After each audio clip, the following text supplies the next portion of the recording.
Ալիևը, որ 5 ամիս առաջ ստորագրել է Թրամփի ուղղուբացման նախագծի տակ, հայտարարել է, թե ինչ անունել տան այդ ճանապարհին, Զանգեզուրի միջանցքը իրականություն է դառնալու։ Զանգեզուր դահլիզի Համոզված եմ, որ Ադրբեջանի քաղաքացիները կասկած չունեն, Զանգեզուրի միջանցքը կբացվի։ Այն կարող է այլ կերպ կոչվել, բայց էությունը չի փոխվում։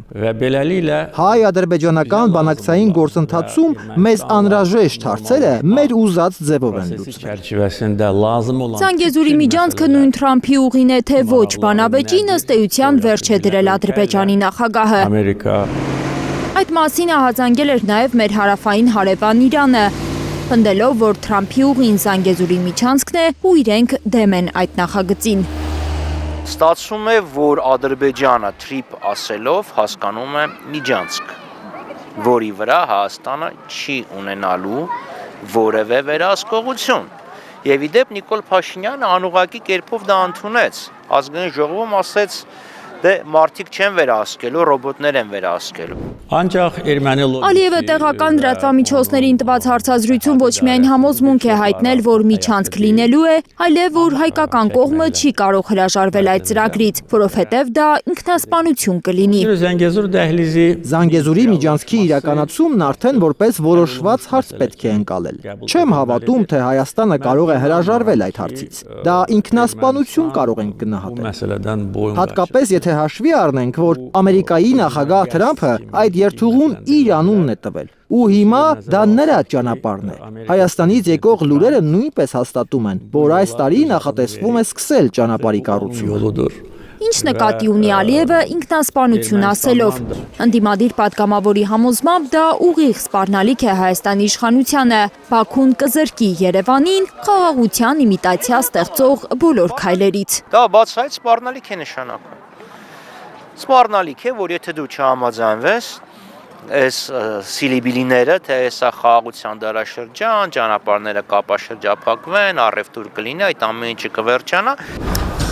Հայաստանի իշխանությունը այլևս չի կարողանա համոզել հասարակությանը, թե խնդիրներ չունեն Հայաստանն ու Ադրբեջանը։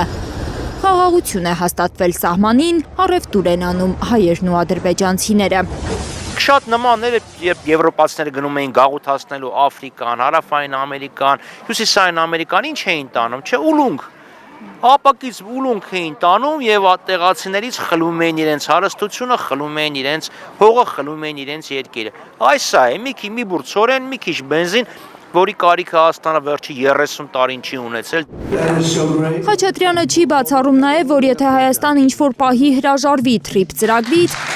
Ադրբեջանը նաև ռազմական ուժ կիրառի Հայաստանի դեմ, օգտագործելով մեր երկրի ավելի քան 200 քառակուսի կիլոմետր օկուպացրած իր զորքերը։ Չմոռանանք, որ Ադրբեջանը Հայաստանում ունի զավթիչ զորքեր, Հայաստանի տարածքի մի զգալի մաս օկուպացված է եւ Ադրբեջանը չի թաքցնում, որ Հայաստան ասելով ինքը հասկանում է Արևմտյան Ադրբեջան եւ Արևմտյան Ադրբեջանի այս գաղափարի տիրաժավորումը, տեղանունների փոփոխությունը, դրանք հեռու գնացող քաղաքական նպատակներ են հետապնդում։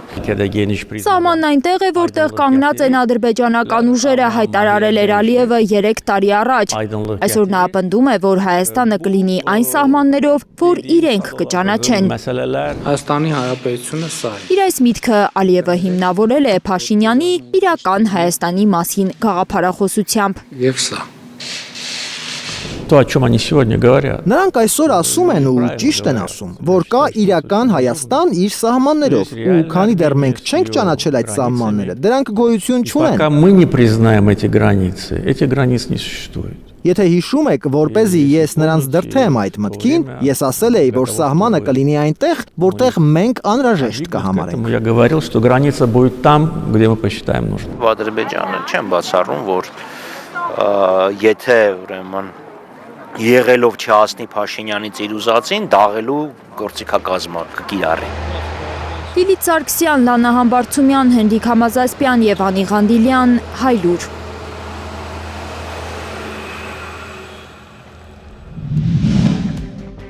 Հայաստանում եւ աշխարհում տեղի ունեցող իրադարձությունների մասին առաջինը իմանալու համար բաժանորդագրվեք մեր ալիքին։ Սեղմեք զանգակը, որ բաց չթողնեք ամենահրատապը, ամենակարևորն ու հետաքրքիրը։